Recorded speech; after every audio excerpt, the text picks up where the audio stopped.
Ito kami ngayon sa baba ng hotel kasi Maghahanap kami ng perfectasan. yes, naghahanap kami ng makainan ni Ate Betchay. Diba, Ate Betchay? Yes. Dito kami naglalakad. Ayan, kita nyo yan. So, ayan. Yan, arawan na kami. Oh. Saka sobrang lamig kasi sa taas. Kaya bumaba kami. Naghanap kami ng makainan. Yan na, may araw. O yan, mainit na.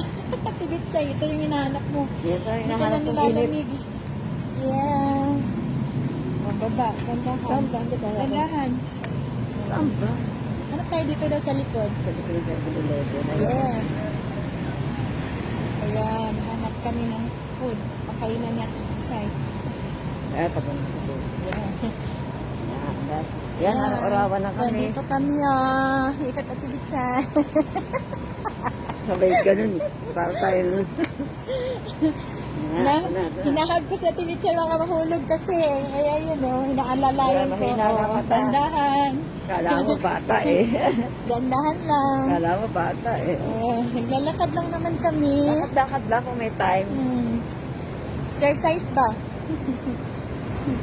Ayan. Bye guys! Hanap na kami ng makainan. Bye na Ate Betchay!